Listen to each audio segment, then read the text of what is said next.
ప్రజాస్వామ్యం public talk news కి స్వాగతం. విజయనగరం జూలై 4. దేశంలో అనేక మంది స్వాతంత్ర్య సమరయోధులు ఉన్నప్పటికీ అల్లూరి సీతారామరాజు పోరాట విధానమే ఒక ప్రత్యేకమని, అందుకే అల్లూరి అంత ప్రాముఖ్యత లభించిందని జిల్లా కలెక్టర్ డాక్టర్ బిఆర్ అంబేద్కర్ పేర్కొన్నారు.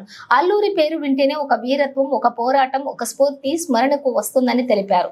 కలెక్టరేట్ ఆడిటోరియంలో గురువారం అల్లూరి సీతారామరాజు జయంతిని ఘనంగా నిర్వహించారు.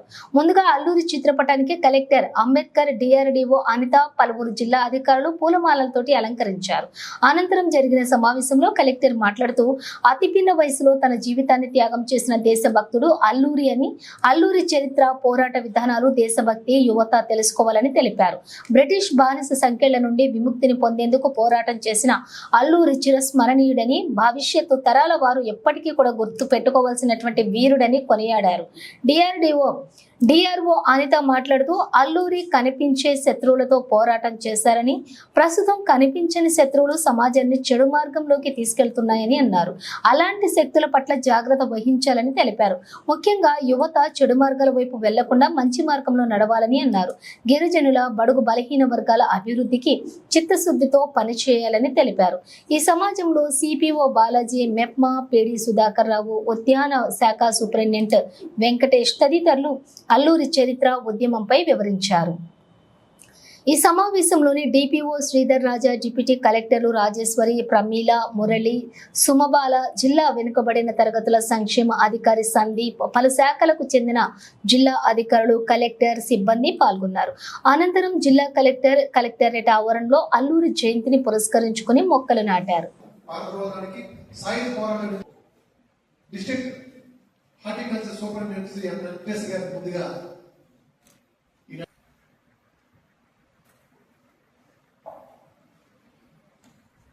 కలెక్టర్ గారికి మరియు గౌరవ డిఆర్ఓ గారికి నా నమస్కారాలు తెలియజేసుకుంటూ, ఈరోజు పర్వాలేదు, ఎందుకంటే ఒక వనం గొప్ప క్షణాలుగా ఊహించుకోవాలి, ఆనందపడాలి. అట్లాంటి మహానుభావుడే మన అల్లూరి సీతారామరాజు గారు. వారు ఇప్పుడు మన మాస్టర్ చెప్పినట్లు 27 సంవత్సరాల వారు 1897 జూలై 4న ఒక సోదరుడు ఉన్నారు, సత్యనారాయణ రాజు, అలాగే సోదరి సీతమ్మ. అప్పుడు అల్లూరి సీతారామరాజు గారు పోరాడే ఎనిమి కంటికి కనబడేవారు. అంటే ఆ ఎనిమిని బ్రిటిషర్సే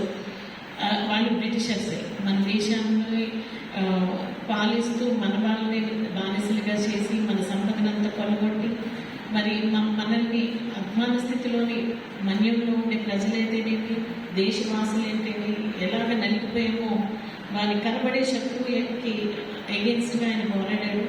అయితే నేటి సమకాలీన పరిస్థితుల్లో చూస్తే జాతి, మత, కుల విభేదాలు మనలో మనమే, అంటే ఈ శత్రువు మనకు కనబడదు, మనలో మనమే విచ్ఛిన్నం చేస్తున్న శక్తులు ఎన్నో ఉన్నాయి.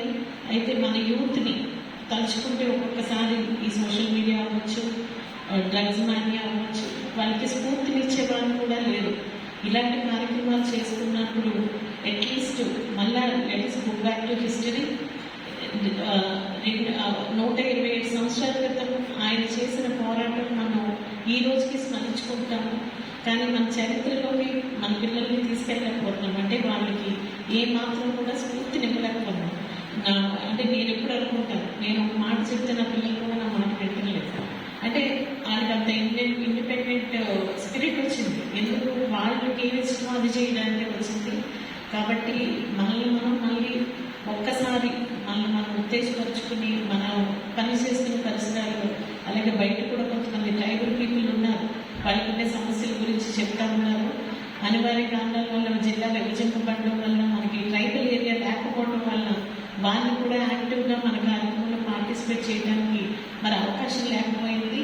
అయినప్పటికీ వాళ్ళు ఉండే నీడ్స్ ఏంటో అవి మనం అధికారులుగా మనకి గవర్నమెంట్ ఇచ్చే వేరే స్కీమ్స్ ఇవి ఉంటాయి. కాబట్టి చిత్తశుద్ధితో మనం అందరం పనిచేసి మన యూత్ని ముందుకు నడిపించడానికి మనం మంచి నిర్ణయాలు తీసుకోవాలని, మనం సాయి శక్తులు కృషి చేయాలని అందరినీ కోరుకుంటూ, దేశంలో కానీ మన రాష్ట్రంలో కానీ చాలా మంది స్వాతంత్ర సమరయోధులు ఉన్నారు. వందల మంది కొంతమందికి మాత్రమే ప్రాముఖ్యత పేరు కలగడం జరిగింది. అందులో భాగంగానే మన ఆంధ్రప్రదేశ్ రాష్ట్రంలో చాలా మంది స్వాతంత్ర సమరయోధులు చేసినప్పటికీ ఈయనకి మాత్రం ఇంత స్థాయి ప్రాముఖ్యత ఇవ్వడానికి కారణం ఒకటి, ఆయన చేసిన పోరాట విధానం. ఆ విధానం వల్లే దేశంలోనే ఆయనకి అత్యుత్తమైన గౌరవం, అత్యుత్తమైన ప్రాముఖ్యత కలగడం జరిగింది. నా సుధాకర్ గారు చెప్పినట్టుగా సహజంగా పోరాటాలు చేసిన వాళ్ళు ఏంటంటే కన్వీనియంట్ ప్లేసెస్, కన్వీనియంట్ ఫెసిలిటీస్ ఇవి చూసుకుంటారు. ఈయన కన్వీనియంట్ ప్లేస్ లో పుట్టి, కన్వీనియంట్ ఉన్న ప్లేస్ లో బతికి, ఆ ఫెసిలిటీస్ అని వదులుకుని గిరిజన ప్రాంతాలకు వెళ్ళి గిరిజన ప్రజల యొక్క హక్కులను కాపాడడానికి ఆ రోజుల్లోనే గిరిజన హక్కులు పోరాటం చేయడం వల్లే ఇంత ప్రాముఖ్యత కలగడం జరిగింది. అలాగే ఆయన యొక్క స్ఫూర్తి, ఆయన పోరాడే తత్వం కూడా దేనికి భయపడకుండా, ఎటువంటి వాటికి వెనకడుగు వేయకుండా, ముందుకడుగు తప్పితే వెనకడుగేయడం అనే ప్రసక్తి లేకుండా చేసిన పోరాటమే అది స్ఫూర్తిగా నిలబడింది.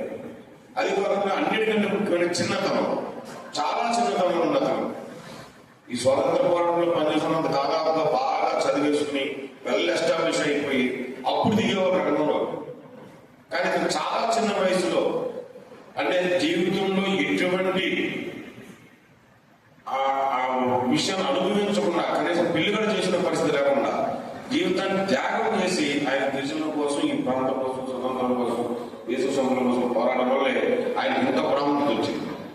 ఈ విషయాలన్నీ ప్రతి వారికి, మేము ముఖ్యంగా యువతకు ఇతని యొక్క జీవితం స్ఫూర్తిదాయకంగా ఉండాలనే ఉద్దేశంతోనే మన ప్రభుత్వం వారు దీన్ని రాష్ట్ర కార్యక్రమంగా నిర్వహించమని ఆదేశాలు ఇవ్వడం, దాని ప్రకారం మనం ఈరోజు ఈ కార్యక్రమాన్ని నిర్వహించుకుంటున్నాం. ఇక మిగిలిన సీతారామరాజు గురించి, జీవిత చరిత్ర గురించి మొత్తం మన వాళ్ళు చాలా వివరంగా వివరించారు, మరి కొత్తగా చెప్పాల్సిన అవసరం లేదు. కానీ ఇక్కడ ఒక విషయం మాత్రం చెప్పాల్సిన అవసరం ఉంది. అది మరి మన సీఎంఓ గారు చెప్పండి, అది కరెక్టా కాదు తెలియదు. కానీ నేను పాతపురంలో అడ్డుగా చేసుకున్నప్పుడు ఒకరోజు ఒక 82 సంవత్సరాల మాస్టర్, రిటైర్డ్ మాస్టర్ నా దగ్గరికి వచ్చి మా బంగ్లాగా వచ్చాడు. ఆయన కూర్చొని చెప్పు 82 ఇయర్స్ ఆయన రిటైర్డ్ అయిపోయాడు. 82 ఇయర్స్ ఆయన చెప్పాడు, అయ్యా ఈ బంగ్లా కట్టింది, ఈ బంగ్లాలో ఉన్నది రూదర్ఫోర్డ్ గారు. ఆయన కట్టాడు పాతపురం ఆటో బంగ్లా, ఆటో కలెక్టర్ బంగ్లా. అప్పుడు మన్యం ఒక జిల్లా ఉంది, ఆ జిల్లా కలెక్టర్ ఆయన. రూదర్ఫోర్డ్ అంటే ఆయన ఆ మన్యం జిల్లా కలెక్టర్ ఆయన. ఆ కలెక్టర్ హోదాలో అక్కడ ఆ బంగ్లా కట్టి అక్కడ ఉన్నాడు.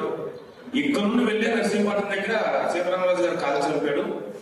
ఇదయ్యా ఈ బంగ్లా చరిత్ర. ఆ బంగ్లాలో నేనున్నా 100 సంవత్సరాల తర్వాత. ఆయన కట్టించిన 100 సంవత్సరాలు అందులో ఉన్నాను నేను. అది ఆనందం కాదు, అది అల్లూరు సీతారామరాజు చంపడే ఉన్న బంగ్లా అది. అందులో ఉన్నాను నేను. అంటే ఆ ప్రాంతంలో నుండి, అంటే ఇప్పుడంటే కొంచెం పర్లేదు. మరి ఆ రోజుల్లో పాతపురం మన్యం ఎలా ఉండేది, అక్కడ నుండి అక్కడ బంగ్లాది, అక్కడ నుండి నరసింహపట్నం వెళ్ళి చంపారని ఆ మాస్టర్ చెప్తే తెలిసింది. అది ఎంతవరకు కరెక్ట్ గా తెలిసింది, ఆయన చెప్పాడు ఆ విషయం. సో ఇటువంటి ఈ వెనకబడిన ప్రాంతాల్లో ఆయన చేసిన పోరాటాన్ని బట్టి, ఆయన వచ్చిన గుర్తింపును బట్టి, ఆయన వచ్చిన ప్రాముఖ్యతను బట్టి, ఆయన యొక్క జీవితాన్ని ప్రతి ఒక్కరూ కూడా ఆదర్శంగా, స్ఫూర్తిగా తీసుకుని భవిష్యత్తులో మన దేశ యొక్క ప్రగతి కోసం పాల్పడాలని అందరికీ విజ్ఞప్తి చేస్తూ, ఇక్కడ కూర్చున్న వాళ్ళ కాదు జిల్లా ప్రజలందరికీ, ముఖ్యంగా యువతకి విజ్ఞప్తి చేస్తూ ఈ అవకాశం ఇచ్చిన మీ అందరికీ ధన్యవాదాలు.